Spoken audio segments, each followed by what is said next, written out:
O povo chegou a ele e restaurou o altar. Vai lá para 38, versículo 38.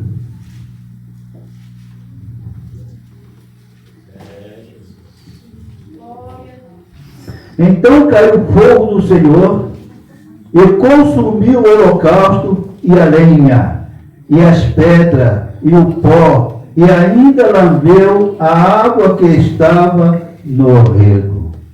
Pode sentar, a igreja, em nome de Jesus também.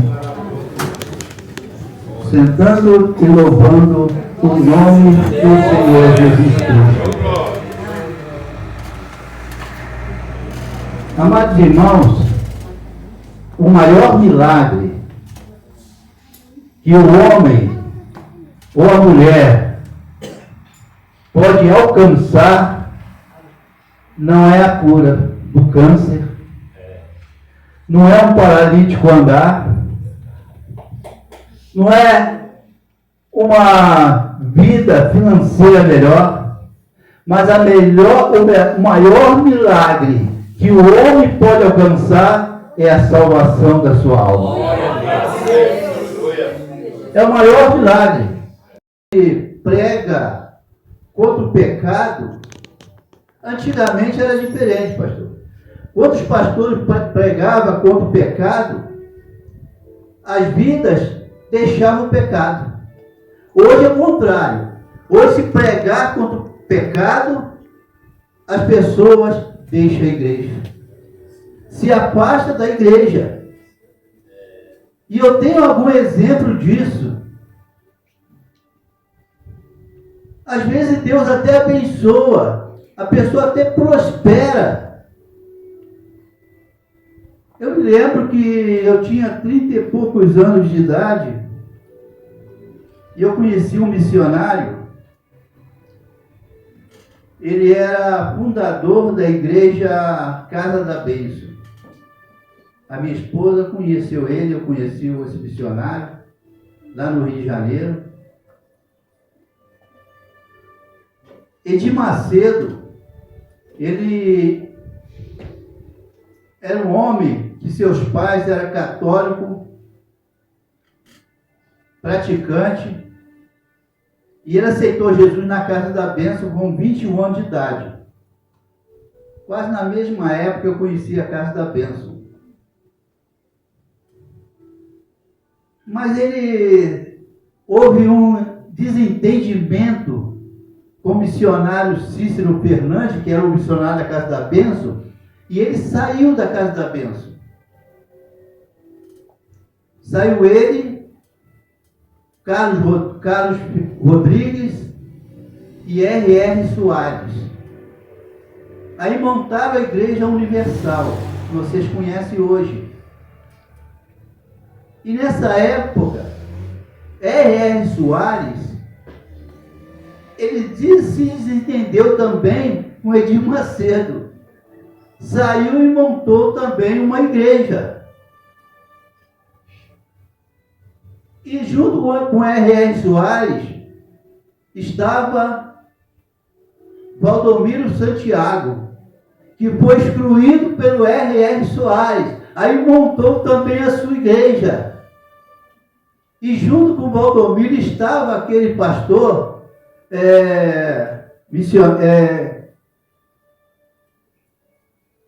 Duque, deixa eu me lembro, me fugiu agora, apóstolo Agenor Duque, que também desentendeu com o Valdomiro Santiago e montou a sua igreja. Agora, não importa o que acontece, o importante é que a igreja tem que progredir. O evangelho tem que ser anunciado. O evangelho tem que ser pregado a todas as criaturas para que um dia Jesus venha nos buscar. Agora, não importa se é da maneira certa ou da maneira errada. O evangelho tem que ser anunciado. O discípulo chegou para Jesus e disse: Senhor, encontramos um camarada aí que ele está expulsando o demônio, mas não segue a gente, ele não está seguindo nós. E nós falamos, cara, mandamos ele parar com isso. Jesus falou, não deixa, porque aqueles que não é contra nós, é por nós. Se está pregando o Evangelho, está fazendo a obra de Deus tem que crescer. Glória a Deus, aleluia. Deus, é verdade, Pai. Muitas pessoas têm procurado igrejas onde tem ofertas, casa própria, prosperidade, carro do ano, não é verdade? E essas igrejas estão enchendo. Mas eu digo uma coisa para você. Estou um pouco resfriado, mas bem. Eu vou dizer uma coisa para você, meu irmão e minha irmã. Você pode ir nessas igrejas, mas se você não estiver com a tua vida no altar, você está perdendo o seu tempo. Se você não estiver com a vida direta, santificada diante de Deus, diante do altar, não adianta você buscar estas coisas, porque não vão receber. Mas se você estiver com a tua vida santificada, purificada, direcionada do jeito que Deus quer, não precisa ir nessas igrejas não, porque aonde você estiver, as bênçãos vão te alcançar. Você vai ser abençoado, porque é promessa de Deus. É promessa do Senhor. Ele vai te dar vitória. Nesta noite, você vai sair daqui com a sua bênção. Aleluia. É Deus. Eu creio. Glória a Deus, aleluia. O altar estava desarrumado. Elias, ele enfrentou, não Acabe já estava perdido mesmo. Foi o pior rei de Israel, foi o rei Acabe. E para não bastar, ele ainda casou com uma mulher macumbeira, assassina, uma mulher terrível, que não tinha pudor, não tinha amor, não tinha caridade. Era uma mulher que fazia tudo, fez tudo para irritar o nosso Deus. É verdade.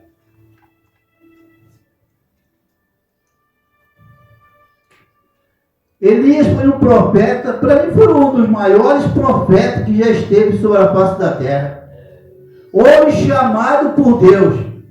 Um homem que não temia o pecado. Não temia a afronta do diabo. Aqui nesta noite tem profeta. Aleluia. Deus já falou nesta noite. Deus já falou. Nesta casa tem profeta. Se você estiver ligado, Deus vai falar contigo nesta noite. Aleluia. E Elias enfrentou então este rei Acabe.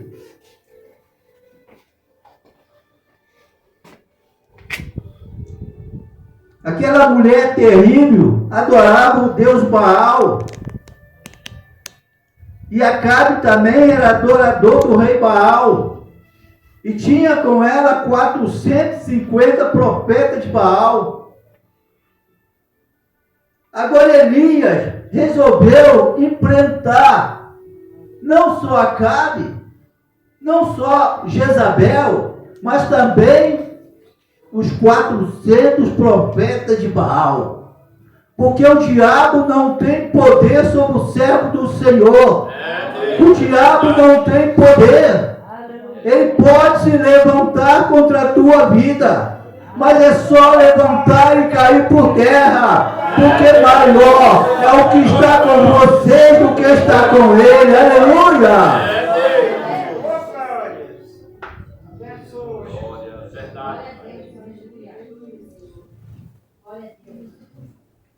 Certa vez, Geazi olhou para Eliseu e falou: Senhor, e agora? O que vai acontecer conosco?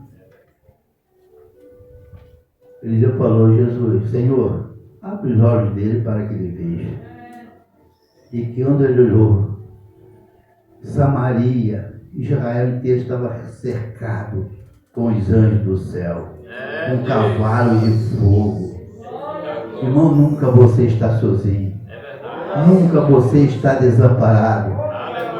Junto de você, ao seu redor, tem anjos te protegendo, guardando a tua vida, guerreando por você.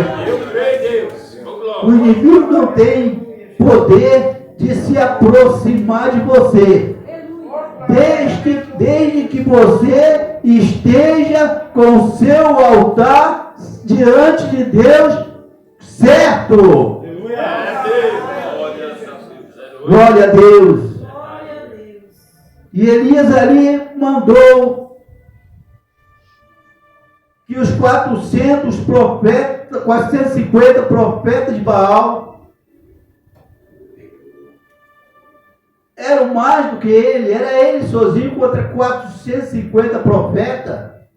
Então ele disse: Pai, arruma vocês o altar de vocês primeiro, queima o holocausto, o bezerro, depois eu faço a minha adoração, meu Deus. Eles então arrumaram lá, fizeram lá o seu altar, ofereceram o seu holocausto, e a palavra diz que eles clamaram, gritaram. Elias ainda zombavam dele: não, grita mais alto. Talvez o seu Deus está dormindo ou saiu para algum lugar. Grita mais alto. E eles se cortavam, gritavam, mas o Deus dele não responde. O Deus dele não responde. O Deus dele é Deus de pau, Deus de pedra. Então chegou a vez de Elias. Primeira coisa que Elias fez foi arrumar o altar. Colocar o altar em ordem. Não adianta eu sair do lugar que eu estou, do lugar que Deus me colocou, para outros lugares, atrás de bênção, atrás de vitória, porque nada disso eu vou conseguir se eu não estiver com a minha vida no altar. Eu preciso primeiro colocar o meu altar em ordem.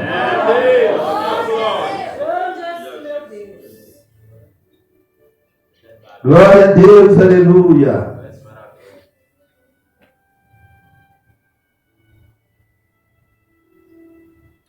Louvado seja o Deus do nosso Pai amado Jesus Cristo.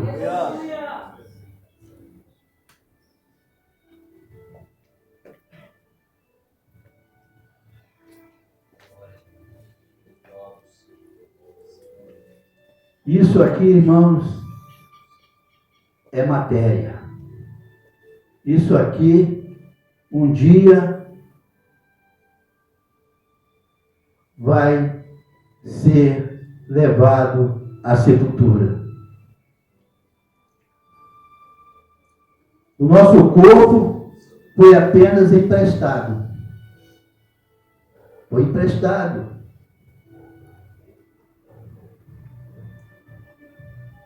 Mas a nossa alma um dia vai prestar conta a Deus.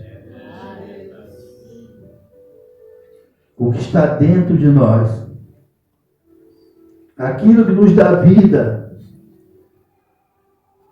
aquilo que está dentro de nós, um dia vai voltar para Deus. E Deus vai requerer de nós. Como foi a tua vida? Você andou com a tua vida certa no altar, fazendo a vontade de Deus, agindo segundo o mandamento do Senhor? Ou a sua vida era uma vida de qualquer maneira, levada de qualquer maneira? Glórias a Deus. Aleluia. É Deus, é verdade, Pai. Seja para salvação ou seja para condenação, um dia nós vamos partir desta vida. A nossa vida tem que estar bem diante de Deus. Não adianta nós estarmos na igreja todo dia, estar no altar e não fazer aquilo que Deus quer, aquilo que Deus manda. É Deus, aleluia.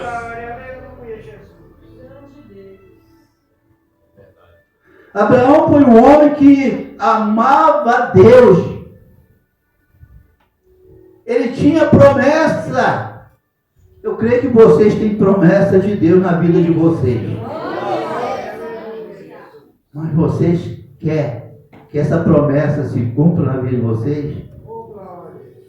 Fique com a vida no altar. Glórias a Deus. Aleluia, Jesus. Deus prometeu a Abraão que ele seria pai de uma grande nação. Mas Abraão já era de idade avançada, a sua esposa já era de idade avançada. Mas se Deus prometeu, Deus cumpre, Deus vai cumprir. É Deus, aleluia. Se Deus prometeu que vai te dar uma grande bênção, Ele vai te dar. Não importa o dia, não importa a hora. Esta hora vai chegar. Você vai ser abençoado. Você vai ser alcançado pela bênção do Senhor.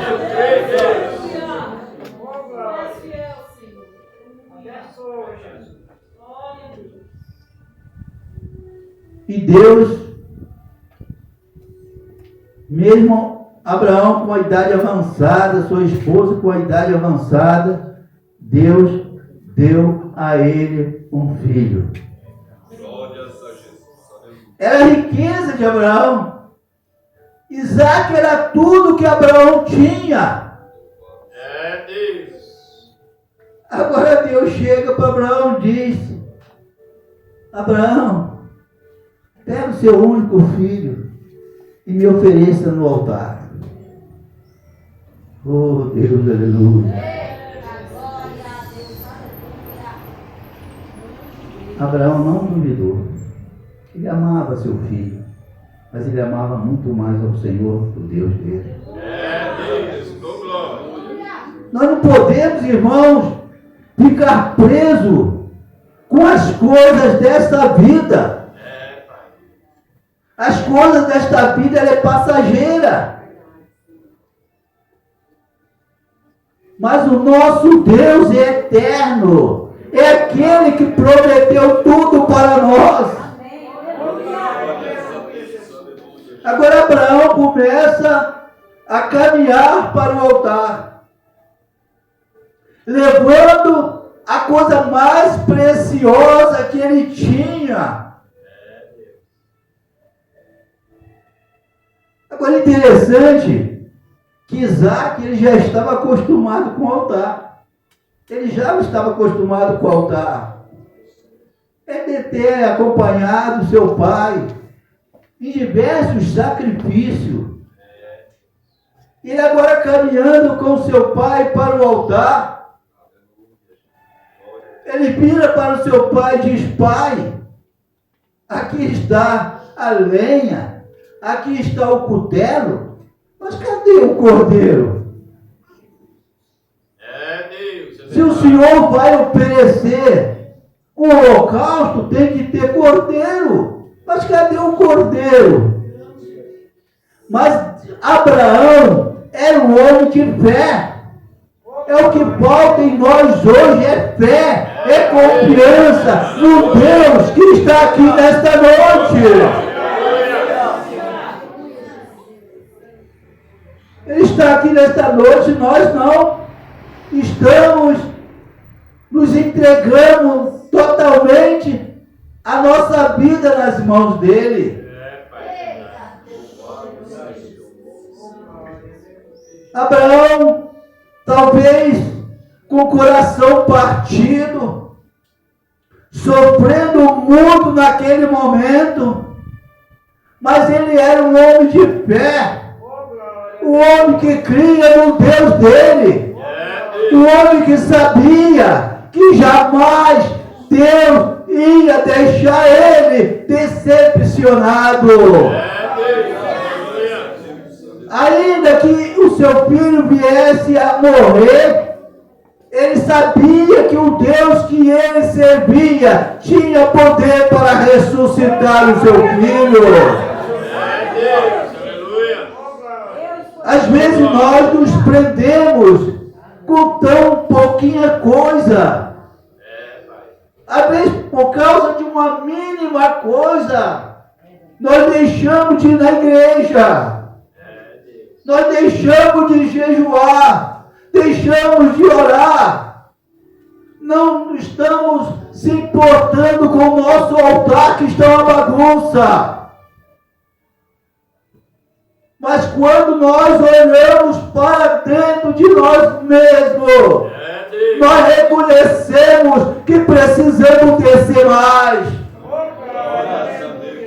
precisamos se humilhar mais, para Deus operar na nossa vida.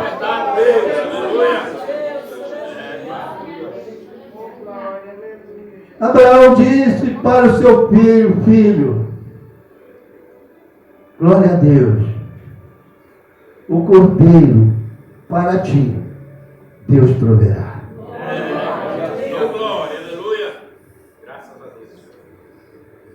E disse para o seu servo: ficai aqui. Eu vou adorar a Deus, vou fazer o meu sacrifício, mas eu e meu filho nós vamos voltar. Aleluia. Oh, glória a Deus. Ele sabia o Deus que ele servia. Nós precisamos mais, irmão, ter confiança no Deus que nós servimos, no Deus que nós adoramos. Aquele Deus que nós aprendemos a amar. Nós precisamos ter mais confiança nele, sabendo que ele está pronto para nos abençoar. Não é ir para a igreja com dúvida,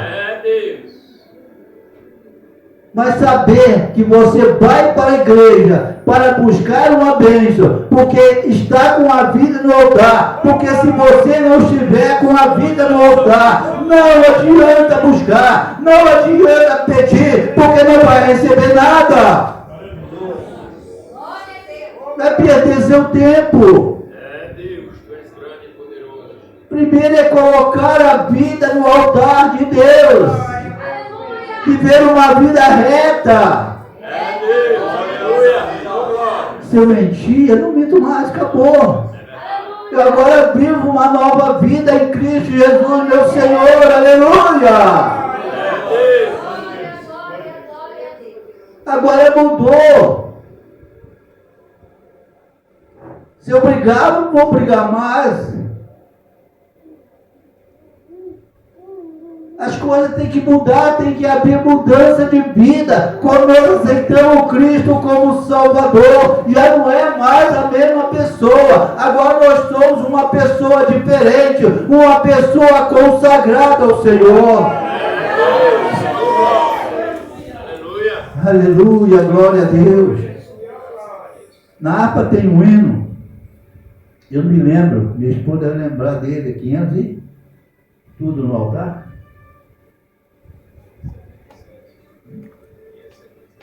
577. Quando tudo deixares no altar. Aleluia. E fala pastor e pronto. Oh, glória, aleluia. Quando tudo deixar no altar, aí as bênçãos começam a acontecer na vida do crente. Aí as coisas começam a mudar.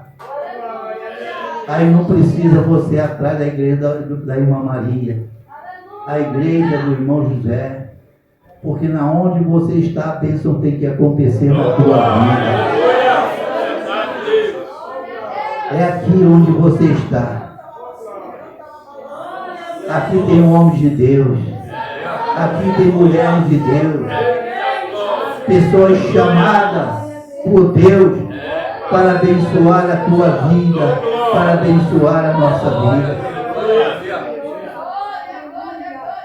Mas precisamos estar com a vida no altar. Depois que Elias colocou o altar em ordem, começou a colocar tudo no altar, a lenha. Aí lá no versículo 38 diz: caiu fogo do céu. Aleluia! Quando estivermos com a vida no altar, dobre o teu joelho e ora, porque vai descer fogo no céu sobre a tua vida. E você vai ficar cheio do poder, cheio da unção, cheio da graça do Senhor. Aleluia!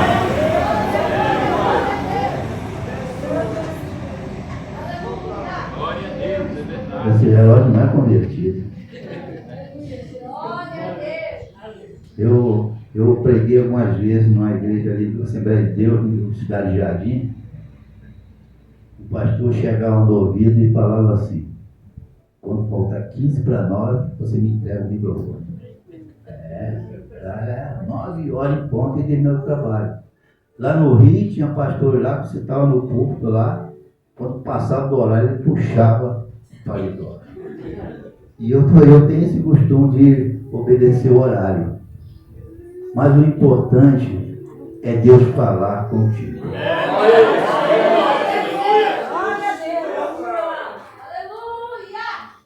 Interessante que Paulo pregou a noite toda. A noite toda. Ressuscitou morto. E continuou pregando até de madrugada. Ninguém reclamou, né?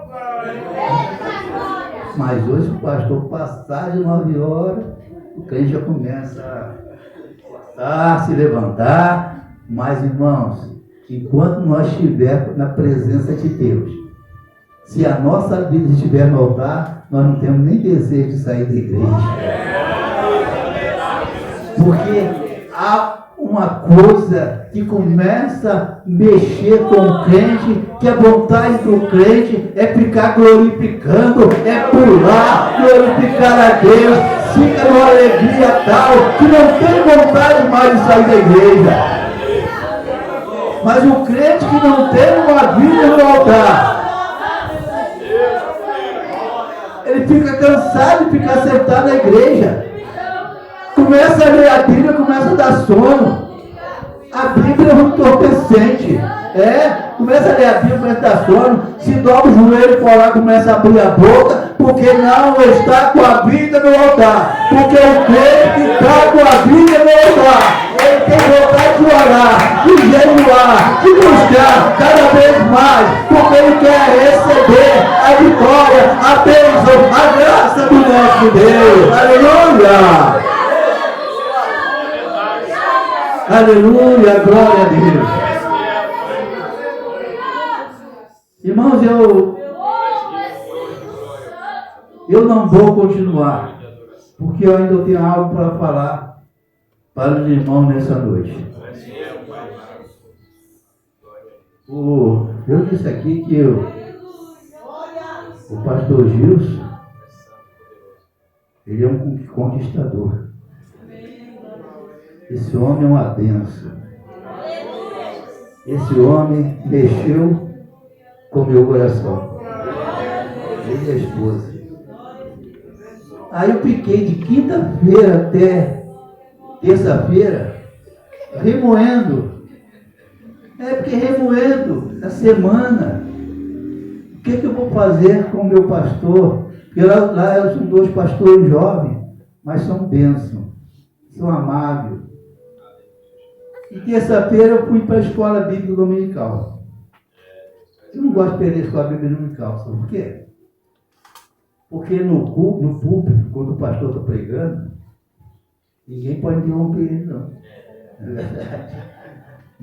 Mas na escola bíblica dominical você pode. A Bíblia dominical é para isso. É para dialogar. E eu gosto de escola bíblica dominical. E eu fui lá, aí, primeira oração ele já mandou eu fazer.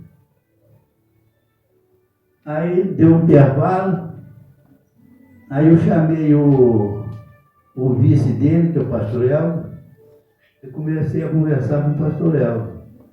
Pastor Elvio, eu estou com um dilema. Eu estou aqui, mas meu coração está em outro lugar. O que eu faço? Ele falou, pastor Henrique, faça aquilo que teu coração mandar. Aí chamei o pastor Alexandre, que é o pastor presidente, conversei com ele. Eu sei, irmãos, que